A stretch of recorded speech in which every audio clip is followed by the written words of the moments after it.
namatay sa part na ako, no? Oo. Ano ba yung sinasabi mo? Part na, How do you feel about breakdancing? yung tawag dito, sinasabi ko dun, yung kahit hindi mo kilala yung mga kasama mo nagbibibay, Ayan. pare-parehas. Okay, go. Sorry, shit. Nagre-record pala ako. Stop. Nagre-record ako ulit.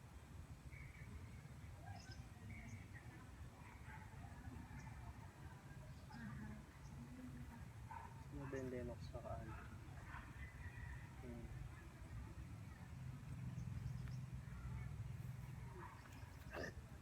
Fine. Okay, game. Okay, go. Okay na to. Recorded na. So, ayun, tawag dito. Masaya kasi kasama mo yung mga iba't ibang mga b-boy sa ibang bansa, lalo na yung income na papasok sa'yo sa pagbibraying din, ganun. Gusto ko rin yun, kahit sino naman gusto yung ganun. Tsaka passion mo yung bumubuhay sa'yo eh. Ayun. Tama na. Okay, next. What was the most challenging thing about buying for the SEA Games or international qualifying competitions?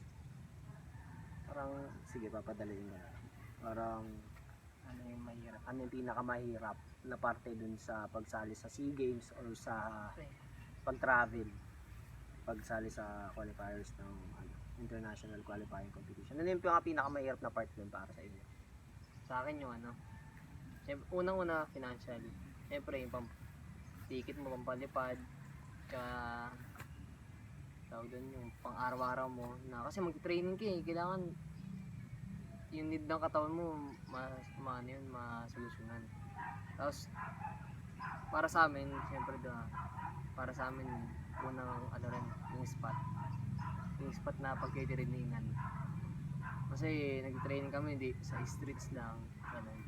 Palakasan na lang ng mindset kaya kami lumalakas sa kasi kahit medyo madaming distraction. Oo, maraming distraction doon kasi kalsada, yung mismong kalsada na dinadaanan ng tricycle yung nilalagay ng floor. Kaya Linoleum lang ang namin, pang praktisan namin. kasi ano yun, talagang dinadaanan siya ng sasakyan, hindi yung Elmers hindi naman patay na kalsada yung manggahan, di ba?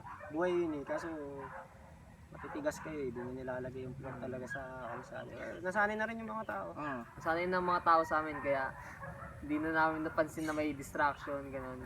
Nasanay na kami. Pero mahirap din talaga pag babato ko ng solid na power kasi mamaya may dumang. Kasi pagitan lang, malapit lang. Pero kung professional na na talaga battle, parang hindi na fit sa ganun yung yung sistema kasi syempre pure training na kailangan nun. Kailangan mind to mind ng nun eh, ang kailangan nun kasi ibang bansa nang lalabanan nun eh. Parang ganun, hindi na siya fit sa ganung lugar. Ganun. Kaya kailangan magandang spot din. Para sa akin yung problema pagkasali sa mga ganun, financially talaga. Kasi syempre iba-iba rin tayo ng nung sistema sa buhay. Minsan meron, minsan wala. Lalo na yung mga event, minsan pasulpot-sulpot, minsan naman bigla ang event, ganun. Minsan hindi ka rin makasabay. Actually, pinaka-problem talaga financially. Kaya yun. Yun lang yung pinakamahirap. Tsaka yung isa sa pinakamahirap pagsasali sa ganun, mga competition pang Olympics talaga, praktisan na maayos. Kasi kung wala kang maayos sa praktisan, paano mo rin masasabi na makakasabay ka sa mga malalakas? Kung wala kang tamang training, tsaka wala kang tamang trainingan. Tsaka mindset din talaga, tulad ng sabi ni Alvin. Yun. So, next, what do you like about international qualifying competitions? And what did you, what did you dislike about them? Parang ano naman yung gusto mo at ayaw mo sa pagsali ng mga international qualifying competitions? Gusto at ayaw.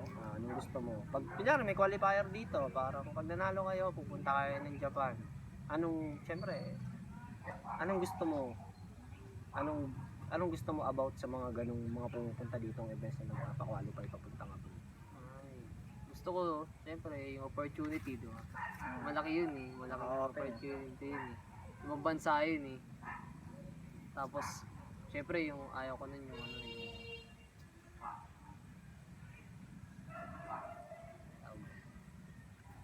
ano yung parang stressful yun.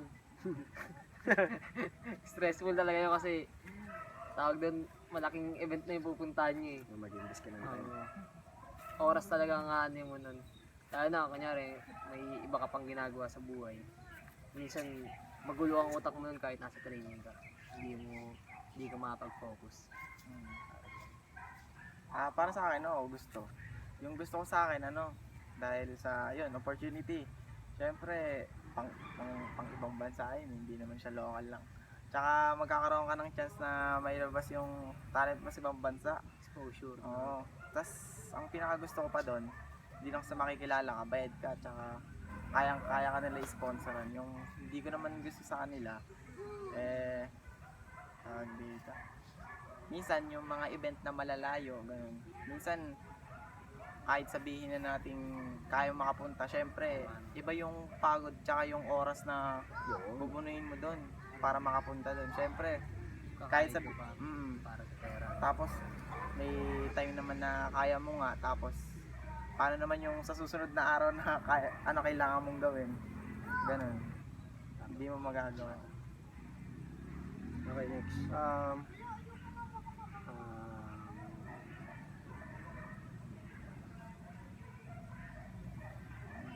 What would you like to see done better in this competition? Parang, ano sana yung gusto mo pang mas makitang better sa mga ganong klaseng competition? Ano sa tingin mo dapat yung mas... Oh, Mas like, dapat gawin. tas mga international qualifying competition. Ano pa sa tingin mo dapat yung mas maganda nilang gawin? Parang, ano pa sana kung, sabihin natin, parang ganito, parang kung ikaw sana yung nagpapa-event niya, ano pa sana yung maganda mong ginawa para mas mapaganda pa yun? Ano sana yung sa tingin mo dapat in-enhance ng mga ganong klaseng event o yung ganong klaseng platform para sa mga kagaya ng B-boys? Para sa akin, lalo na kung yung competition pang ibang bansa, para sa akin kung may budget naman sila, kung kaya nilang kontakin yung mga crew leaders, mas okay kung imbitahin nila, tapos yung pag-imbita nila, kahit magbigay sila ng tawag dito, kahit budget pang papunta o pangkain papunta dun sa event, malaking tulong yun para lahat ng mga b-boy sa community makasali sa mga Olympics na mga paparating pa. Good. Ikaw. Sponsor. Hindi, seryoso, sponsor. Hindi Sponsor. naman, hindi porket nangihingi ka ng sponsor, mukha ka ng ganun na tao, parang kailangan mo lang ng sponsor. Kasi syempre, example, sponsor sa travel, kahit local job lang, local job. Kasi syempre, pinagandaan mo yun, tapos, example, naganda ka talaga ng todo talaga para doon sa event na yun. Tapos, mapapagod ka lang pala sa travel. Ganun. Mapapagod ka lang sa travel. Pagpunta mo doon, hindi ka na ganun kahanda. Kasi, bugbog ka na sa biyahe. Biyahe pa lang kasi, na dito, syempre, traffic. Parang ganun ba. So, Yan. Good. experience na yun. Okay, tapos na yung set of questions na ito naman ang aking personal na set of questions para sa inyo. Parang siyempre. Ngayong era nyo.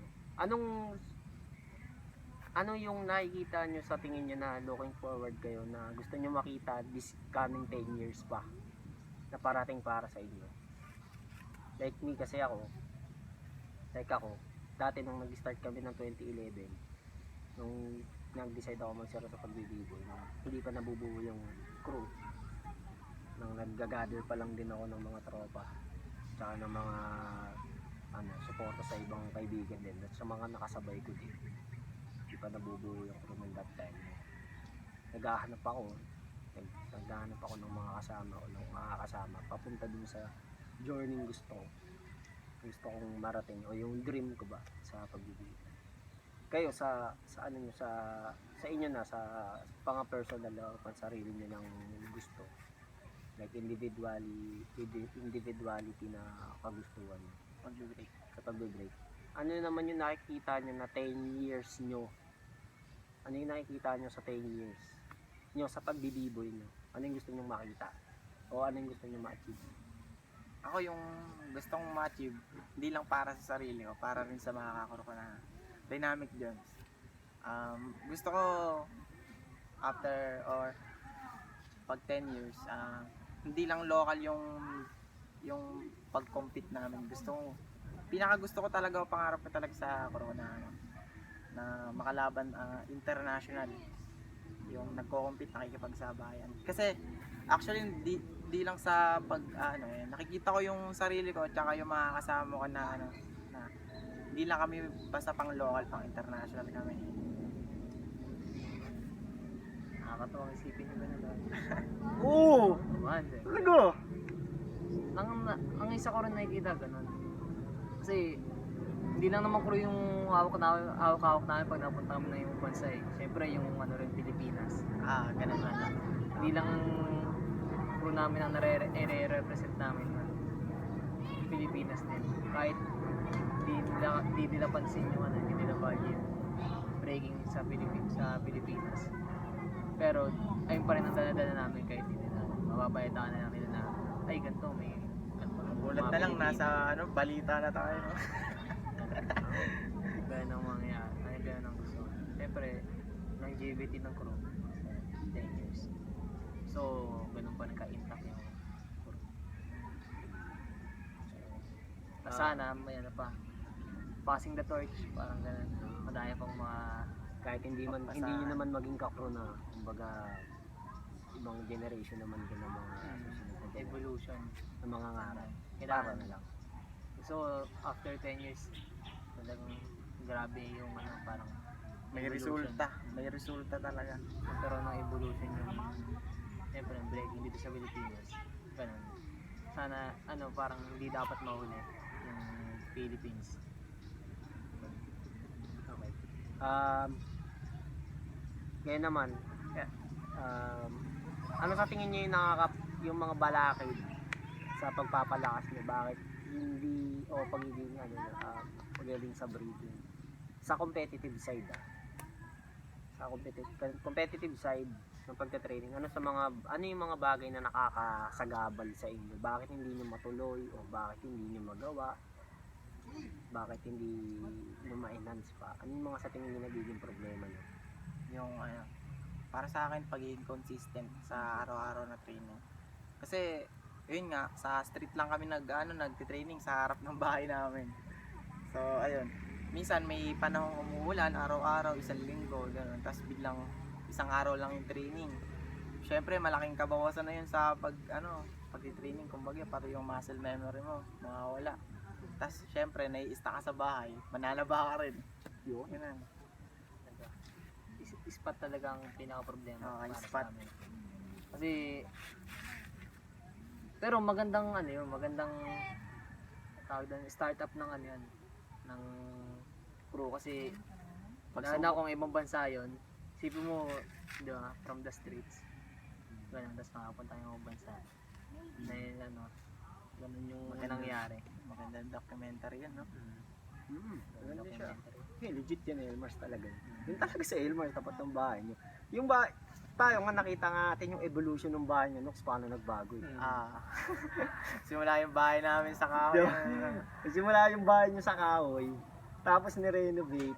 Ay hindi, yung bahay nyo may second floor pa dati yun. Yun yung kahoy Di ba niya. yun yung kaya may second floor? Nag-renovate, tapos may malaking gate doon. Nag-iba siya, di ba? Nag-evolve yung bahay nyo, may ngayon, tangin, bungalow. Pero ang pinaka magandang makita nun, tawag doon, pag nagkaroon na ng solid na parang hindi na kami nakikita. May headquarters na May tayo. headquarters na talaga yung Pero may turf tayo dati, yung sa inyo. ay, oo, nagkaroon na kami ng turf, kaso within a month lang, wala na rin. Paupahan yun. Kasi kumbaga yung time na yun parang Iba panahon din feeling ng nun. pandemic din nun. Tsaka iba feeling nun, na ganun pala yung feeling ng parang may ano kayo, may studio May kayo. bahay May kayo. bahay kayo. Grabe yung training nun, umulan umaraw, no? Kasi Talagang, walang distraction nun eh. Oo. Wala kang paki kung uulan ba o ano. Oo. Talagang iisipin mo lang doon, mag-training. Oo. Kasi kami din dati sa OBM, ganun. Yun sa Marikina pa nung panahon ng baboy lang. Nag-training kami sa OBM. Umulan, bumagyo. Bumaba pa nga sa loob. Yung times na nagbaba na pag sobrang. Training pa din kami. Kumbaga, iba pa rin talaga hindi ka naman mo problema sa ano mo, sa pagpapractice Paligid. mo, paligid. Sa environment. Parang dati 'di ba, para siyang sakalan. Dati dinidingas pa, kinakahoy pa yung bigas, yung kanin. Ngayon, may gasol na, may electric stove na. So hindi ka na ganoon kahirapan. Wala ba, bawas na ba yung friction mo para magawa yung simple bagay. So, Pero kung talagang kaya mo naman talaga kahit anong spot ka mapunta, nasa mindset mo na rin talaga yun eh, kung lalakas ka o hindi. Kasi syempre, di ba, kung desidido ka man talaga, kahit ano pa yan, talagang desidido ka, papalag ka talaga. papalag ka talaga kahit ano yan. Pero malaking factor talaga yung maayos yung Environment. Alright, Magandang training ano, talaga. sa akin okay lang naman. Kumbaga kahit doon tayo sa kalsada mag-practice. Pero syempre kasi kung bibili naman tayo ng mga drywoods, yung mga talagang drywoods na talagang madudulas, makikinis. Pag umulan, ang hirap itabi. Walang Ayun lang. paglagyan. Solid yung ganun talagang training yan, kaso pag umuulan nga talaga, Iba pa rin yung congested yung kwarto, may kwarto talaga. May ayun ang focus. parang ayun ang pinakapangarap nila. Madaming distraction dun eh. So, may sumisigaw, may nag-aaway, may tricycle, may sasakyan, di ba? Mahirap. So, yun. Ano pa ba? Ano masasabi nyo naman dun sa mga brand na nag-i-sponsor sa mga B-boys? Ano sa tingin nyo yung nakikita nyo sa mga brand na mag-deal sa mga break boys? Ano sa tingin nyo? Pasalamat. Kasi syempre, hindi naman sila mag-i-sponsor kung hindi nila alam yung value ng BB. Kasi syempre, parang ini-endorse mo sila, ini-endorse ka rin nila. Parang ganun. Hindi na parang give and take lang. Ganun. Hindi kayo nagte-take advantage sa isa't isa. Kasi parehas lang naman kayo ng ano, ng purpose kung paano nangyari yun. Ganun. Parehas kayo gusto nyo mag-succeed. Yung Oo, isa naman nasa clothing brand, tapos sa fashion, yung isa nasa dance. Paano ako? Nasa fashion ako, tapos nag-i-b-boy din ako. Ayun. So, sponsor ako sarili ko. Sponsor na Ganun din yung sagot ko kay Alden. Parehas lang kami. So, ito naman.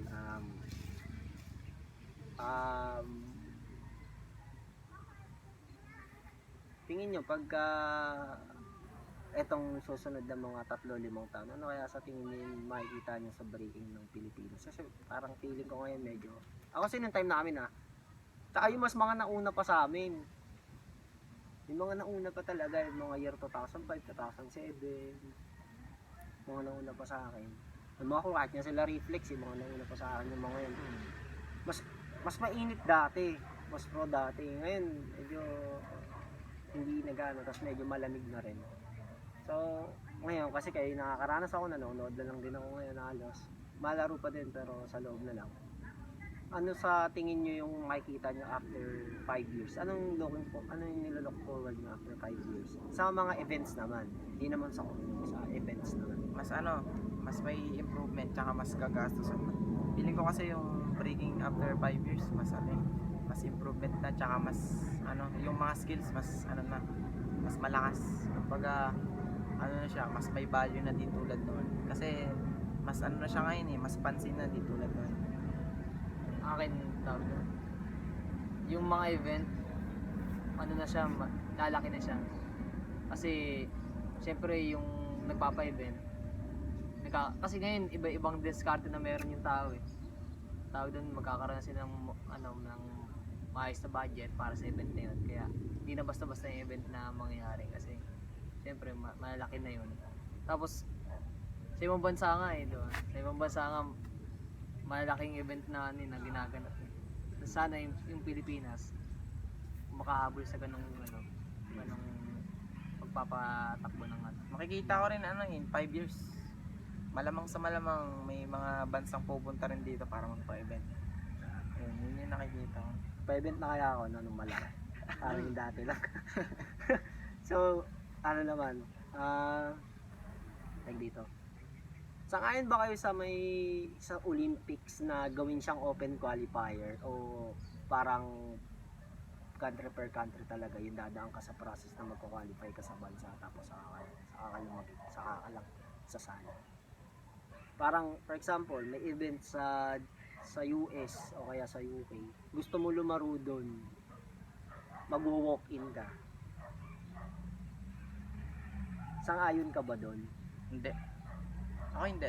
Mas gusto ko pa rin yung may competition mo, muna dito bago mag-compete doon. Bakit? Kasi, syempre, paano ka magkakaroon ng chance na makasabay doon kung dito di ka makasabay.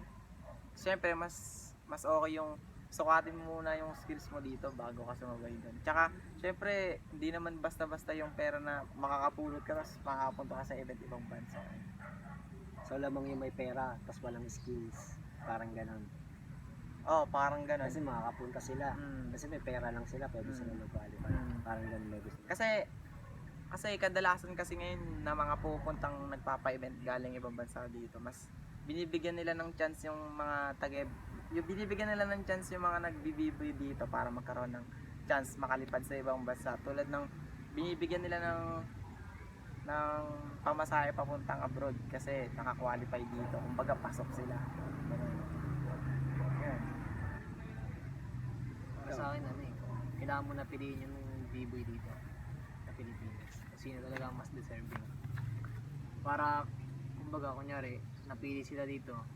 Ang ibang bansa, namili ng mga dito, lalaro na B-boy dito sa Pilipinas. Ibig sabihin, nakita nila yung pro na yun ng ganong potential. Kaya hindi worth it siya na ilaban para sa ibang bansa. Parang ganun. Okay.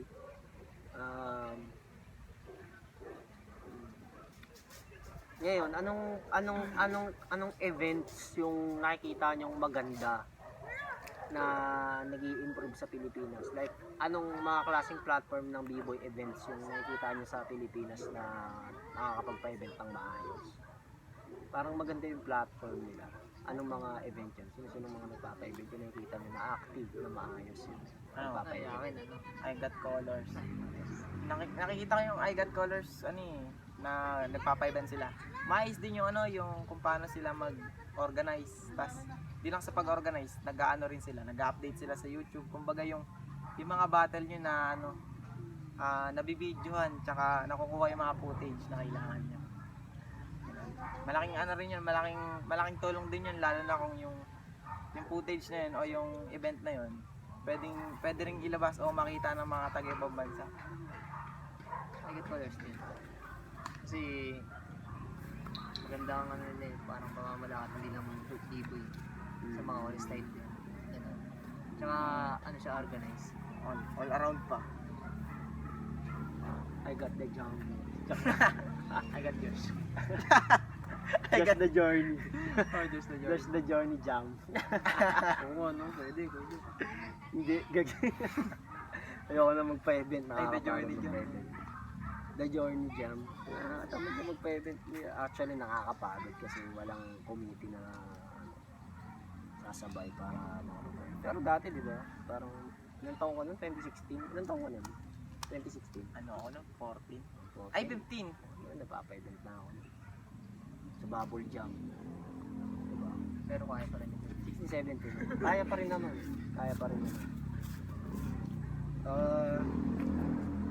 Ito naman. Ano naman masasabi nyo sa breaking community natin dito sa Antipolo City? Kasi syempre, tayo nandito. Anong pansin mo? Anong tingin mo na... Subahan mo na ako, Luis. Hindi, men. Wag, men. Naka-record to. Ikakatala lang ako, Luis. Okay, kakatala men. Si Pawi na magka-add dyan. Natawa ko. Hindi, kaya nga ako, Luis.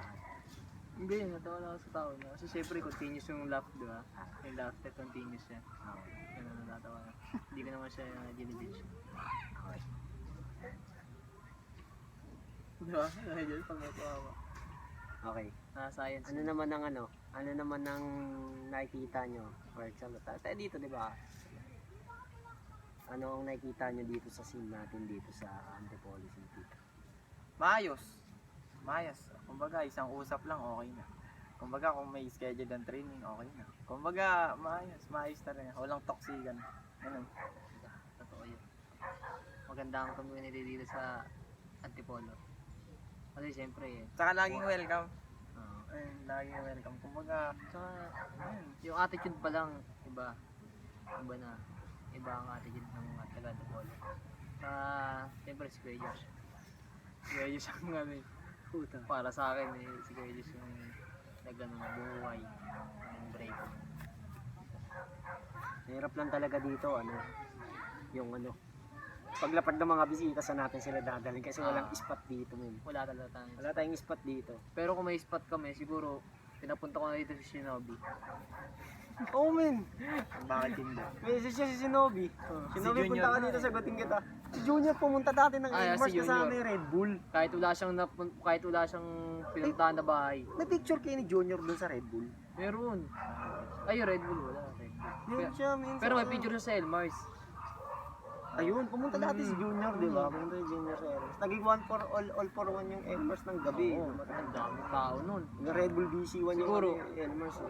Alas 9 na ng gabi. Ang dami ng tao nun sa Elmars. Ako solid yun sa'yo lang. Bisita. Tsaka kahit wala siyang napunta na bahay doon, yung parang walang nag-welcome sa kanya ng bahay. Saya niya rin. Oo, Saya saya niya. niya pa rin nun. Papuntahin ko sana si Junior kaso gabi na wala naman tayo maano sa kanya Pero next time pagpunta mo B-Boy Junior, yan. Nagawa kami ng paraan para makapag-stay ka dito. Kaya hindi na si Junior. Ah. Kahit sino ang ibigay ng universe sa amin. Si Shinobi nga, Si Shinobi. reverse. Oh. Reverse ko. Palapagin natin sila Gonzo P6. dito. P6. Si P6 nasa China na nasa ano siya sa juice. Kasi syempre, kung may magandang spot na tayo, Bakit ako hindi niya i-welcome? Hindi na solo. welcome na, boy. Ay, ka nga nandun eh. Tayo taga dito pala ako. Taka dito ko eh. Welcome ka namin sa bahay mo, Kuya Josh. Parang ganun eh. Yan, so yun nga, iniisip ko kung pwede naman talaga pwede naman kung may mga kung may mga bisita. Yan, magpapa-event. May wala lang talagang spot dito sa Antipolo na pwede makapagpa-event na solid. Pero naman actually, ang Accommodation lang. ang mahirap dun yung after party. Wala mapaglagyan. Wala mapwestuhan. Wala mo pupwestuhan yung mga bisita pag after party. Kasi yun yung pinakamasaya. Medyo nakakapagod yun kasi tulad dati nagpapa-event ako, kakasapin ko pa yung sponsor, kakasapin ko pa yung ganito, hingi pa ako ng letter, magsasend pa ako ng proposal, kakausapin ko pa yung mga sponsor kung willing sila mag-provide ng sponsorship sa amin. Tapos cash, depende pa yon kung may budget ako, most of the time galing sa bulsa. Lugi ka pa, di ka nakabawi, di siya break even talaga, lugi ka pa nagpapa-event, pero okay na kasi masaya. Successful. Successful yun. Pero sana pagka may mga event sa Pilipinas, parang monthly meron. Yun yung maganda, monthly meron. Buhay na buhay ang breaking. Nabuhay ang breaking nun pag monthly meron. Parang dati nga sa atin every week Yung dati nung time namin, parang kada Sabado Linggo may battle. Kasi no school yun eh. Walang school nun. Oo, yung dati Sabado college ako, parang nung college ako, laging may event dyan sa Baclaran. Lagi yan, men. Hindi hindi ko magkakasunod na linggo, Sabado Linggo. Kunyari, tatalong ka ng Baclaran, pupunta ka ng Quezon City, pupunta ka ng Manila. Sa isang buwan, makakatatlong event ka. Ganun siya katindi dati. Tapos, magiging monthly. Depende talaga. Siguro ko, just kaya medyo tumigil na yung event. Kasi, di ba 2019, meron na rin na event. Meron pa talaga. Siyempre, nung nagka-pandemic, Nasa ganun. Siguro, dun rin naman, minto yung pagpapa-event. Siyempre, kung sa budget man lang, siyempre di ba mahirap magkaroon ng budget ngayon kasi pandemic. Ganun. Madaming nawalan, meron din nagkaroon, parang ganun. Pero solid talaga yung dati nga Di ba Nox, yung parang may event na Ito si Lennox na talagang sunod-sunod. Opo. Robot na. Okay na, okay na. Hindi na. So, yun. That's it. Okay na, Kunox. Okay.